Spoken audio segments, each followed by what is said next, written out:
खुशामदेद प्यारे दोस्तों, लतीफ़ pro TV YouTube channel में खुशामदेद तमाम देखने और सुनने वालों को।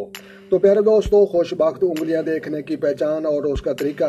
तो पमिस्ट्री, दास्ते-शनास, पलेमिस्ट्री और जदीद साइंस 2023 के मुताबिक दुनिया का बेहतरीन इल्म हम आपके साथ शेयर करने वाले हैं। तो लिहाजा प्यारे दोस्तों, आज की वीडियो दिलचस्प होने वाली है। तो लिहाजा आपने जो है खुशबख्त उंगली जहाँ से देखनी है कि ये नंबर 1 पहले नंबर पर खुशबख्त उंगली है, और ये दूसरे नंबर पर है, और ये तीसरे नंबर पर है। तो लिहाजा पहले नंबर पर ये जो है थोड़ी सी लंबाई, चौड़ाई और मोटाई में जो है बड़ी है और देखने में खूबसूरत है।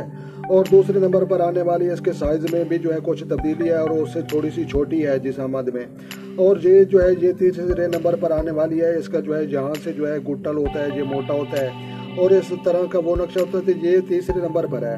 अलबत्ता ये याद रखें कि जनाब ये जो है चुस्त, चालाक और जो है हुनरमंद लोगों के हाथों पर ये अक्सर नजर आती है। तो लिहाजा फिर दोस्तों उसके बाद जो है सफ़ेद नाखन डिप्रेशन, टेंशन और उसकी अलामत का भी इजहार करते हैं। तो लिहाजा जब भी आपने किसी की उंगलियां देखनी हो तो आपने उसके नाखन भी देखने हैं। हल्के गुलाबी सफ़ेद नाखन वाले डिप्रेशन, टेंशन के जो है मरीज होते हैं, और गुलाबी नाखन वाले जो है वो कोश कम होते हैं। तो लिहाजा नाखनों का जो है रंग बिल्कुल जो है गुलाबी तेज होना चाहिए या लाल होना चाहिए। तो लिहाजा जो है आपने नाखन भी देखने हैं, उंगलियां भी देखनी हैं और हाथ भी देखने हैं।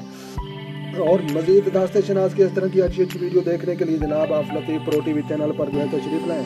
तो लिहाजा वीडियो समझ में आई हो और अच्छी लगी तो आपने लाइक भी करनी है, और जो दोस्त चैनल पर हैं चैनल सब्सक्राइब करें ताकि मजीद अच्छी वीडियो सबसे पहले आपको नसीब हो।